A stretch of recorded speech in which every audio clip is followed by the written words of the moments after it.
Se lancer dans le vide, tout lâcher, ne plus rien craindre. Ces jeunes plongeurs de haut niveau s'y attellent chaque semaine. Quand on a des nouveaux plongeons, qu'on n'est pas confiant, qu'on se pose trop de questions, on a peur de se prendre un plat, de se louper, J'ai confiance en moi et confiance en mon coach. Parce que la confiance en soi, ça se travaille, ça s'apprend. On a toujours peur, toujours une crainte. Mais c'est à force d'entraînement et de réussite que la peur, elle s'estompe. Il y a un moment charnière pour la confiance en soi, l'adolescence. Ici à Cannes, un groupe de jeunes participe à un stage axé sur cette fameuse notion. Dites-moi, qu'est-ce que, pour vous, la confiance en soi? Croire en soi.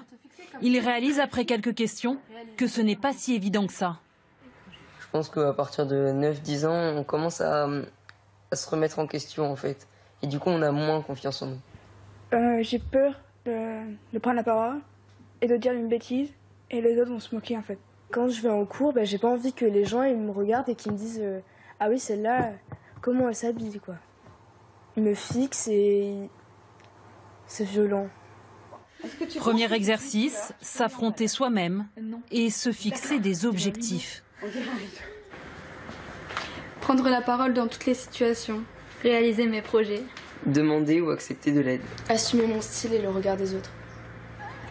Ils doivent ensuite se frotter au monde extérieur. Leur défi aujourd'hui, interroger des inconnus sur la confiance en soi. Alors, nous leur avons confié notre micro. Est-ce que vous avez confiance en vous Aujourd'hui Aujourd'hui, ça dépend sur quel sujet. Notez votre confiance de 0 à 5. 5. Ils acquièrent cette confiance en eux en passant par la question qui je suis, comment je fonctionne, quelles sont mes forces. On les juge pas et on leur montre que tout est possible. Ils repartent. Dorothée Dereux est entrepreneuse. Elle a créé une start-up de plats préparés, aujourd'hui en pleine expansion. Le genre d'aventure où il faut ne pas avoir peur du vide. Comment fait-elle ? J'ai besoin d'eux pour réaliser et réfléchir aux produits, aux clients. Ça m'effraie un peu, mais ça me donne beaucoup d'adrénaline également. Donc c'est un vrai plaisir. Et puis travailler en équipe, c'est génial, quoi. Quelqu'un qui n'a pas confiance en lui va avoir tendance à être stressé, à faire un peu le chef-faillon, diriger avec beaucoup d'autorité. Ça ne permet pas forcément aux gens qui travaillent avec lui de s'épanouir. Ça lâche prise, sens que ta respiration fait du bien. Encore 30 secondes. Son assurance, elle continue à la travailler. Voilà, tu vas pouvoir relâcher. 3 fois par semaine, ici, auprès de son coach sportif et mental. En 20 ans, il a vu sa clientèle évoluer. C'est comme dans ton sens. Au niveau des affaires, c'est pareil, tu vas tout donner. Au départ, c'était vraiment des gens assez pointus, que les cadres et tout. Et maintenant, c'est beaucoup plus de gens plus jeunes. Et ils sentent que pour repartir ou grandir dans leur entreprise, il faut qu'ils fassent du sport, il faut qu'ils aient plus confiance en eux.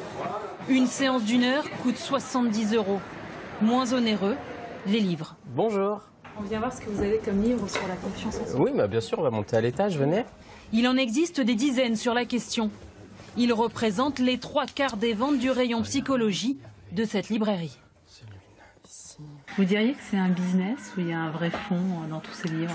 Je dirais un peu les deux. Les éditeurs s'engouffrent, les publications sont vraiment très nombreuses et donc ça veut dire que ça répond clairement à une demande. Acheter discrètement un livre peut être un premier pas pour ceux qui manquent de confiance en eux. Sachez que vous avez un peu de temps. D'après les spécialistes, nous atteignons le pic à 60 ans.